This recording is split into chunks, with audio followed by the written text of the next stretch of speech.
How's your ride been? Good. Before you guys ask me questions, is your good staying warm? It's cold outside. Yeah, I know, it's starting to get cold. All right, Ransom, let me start. I'm a broad question, and this is just me. I think your name should be in the rafters here at Georgetown. Is that something that's crossed your mind at all? 5 years here have been fantastic for me. I'm just doing everything I can to leave my mark here, leave a legacy here for not just for this program, but for the entire athletics department. And they've done so much for me, I've done so much for them. So I'm just happy that this is a place that I can call home and come back to years after. So I just love it. Would you be happy if that legacy included your number in the rafters? Who wouldn't? Like, who wouldn't love that? But, I've gotten support from administration down, and those people value me, especially I value them. Thank you. Yeah. What are some of the differences you've seen early on from this year's team in comparison to last year's? I mean, having a 5 freshman class is very different. There's a lot of obviously inexperience because they haven't played college basketball before, but that means fresh legs. Thank goodness. So they are running, they are energetic, they're sponges. So having that ability to kind of be a leader in that sense for people who've never done this before is a little different for me, but it's been such a blessing to be able to kind of guide them and teach them, see them absorb and learn and fall in love with the game in a different way. Is there anything in particular during the off season that you look to kind of improve on besides the general answer of everything? Was there something specific that you honed in on? Yeah, I mean, as a player, it's definitely decision-making, shot-taking. With my aspirations for playing after playing in the league, I have to refine my skill in that way. As a team, everyone's coming in and just trying to be better. Everyone's getting shots up. Everyone's ball handling. Everyone's playing better defense, being more sharp, lessening turnovers. So being a more refined, cleaner team is something that we're working for that will get us to where we need to be in March. And personally, just doing what I can to be a better player for this team this year and for myself after I finish.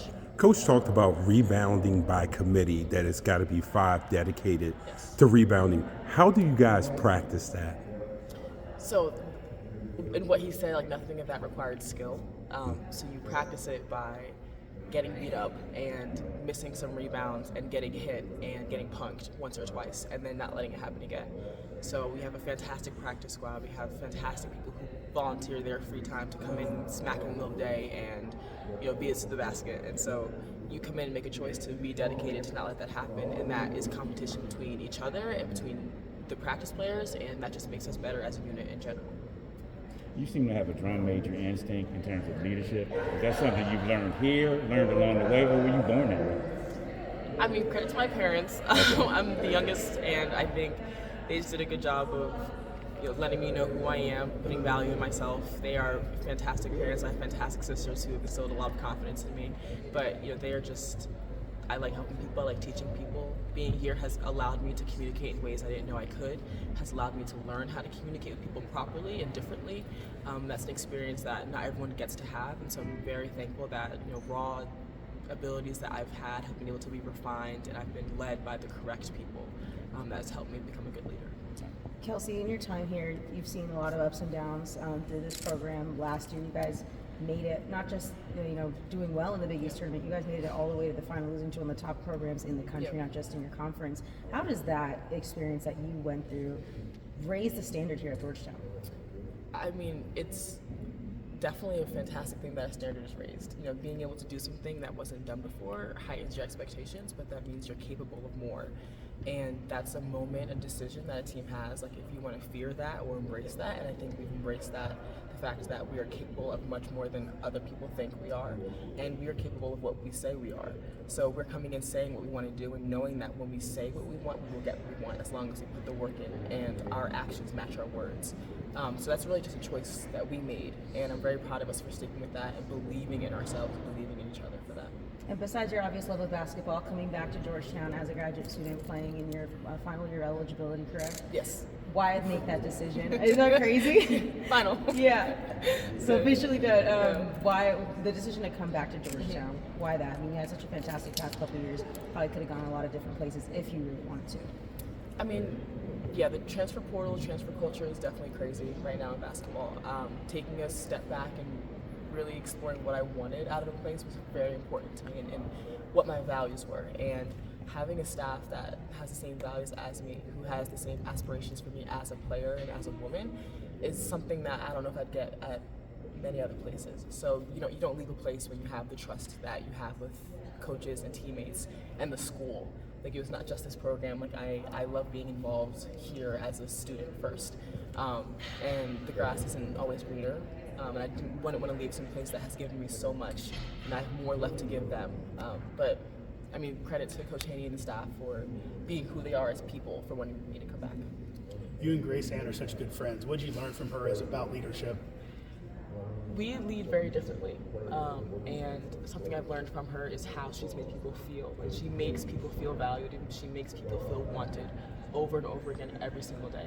And I struggled with vocalizing, the importance of everybody in the room, and I struggled with telling somebody like what I need from them. So hearing how she spoke to people, hearing how she made people feel was something I needed to take on as a leader, and because it helped me. And so like my goal now is to make these freshmen who don't know anything and haven't proven themselves in the leagues, like make sure they know their value. And as especially a woman, you're not told that very often. So it's important for me to vocalize to them like every single day that they are meant to be here and that they've proven themselves to belong in the room and belong on this team. And that's essential not just as basketball players, but as women and minority women as well. You mentioned NIL a couple, 6 months ago. I saw you on a T-shirt.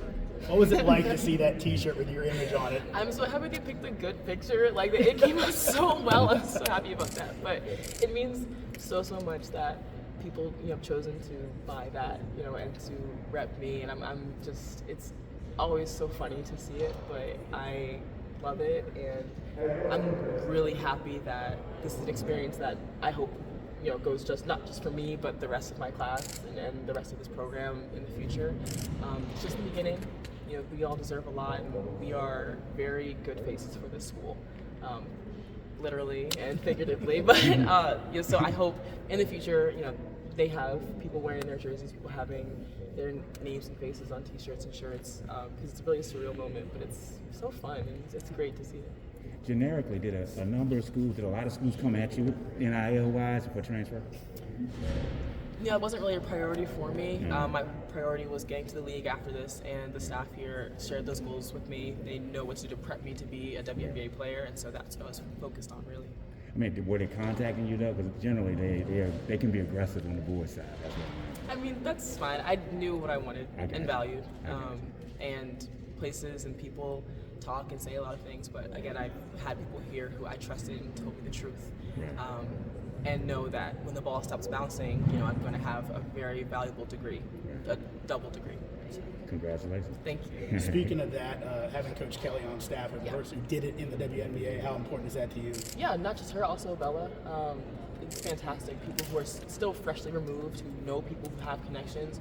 So talking to her and thinking about my life after, sometimes obviously you get jittery, you start thinking about like what are your odds, what are your chances, and having them to talk to me as people who've done it is very, very calming. Just reinstilling to me that I'm enough and having value in myself and what I bring. But it's been fantastic training with them both, knowing what it takes to stay, and I'm excited to use what they've taught me and what they are teaching me as a player and as a woman and as a teammate, and take that on after I finish playing here. Thanks. Thanks.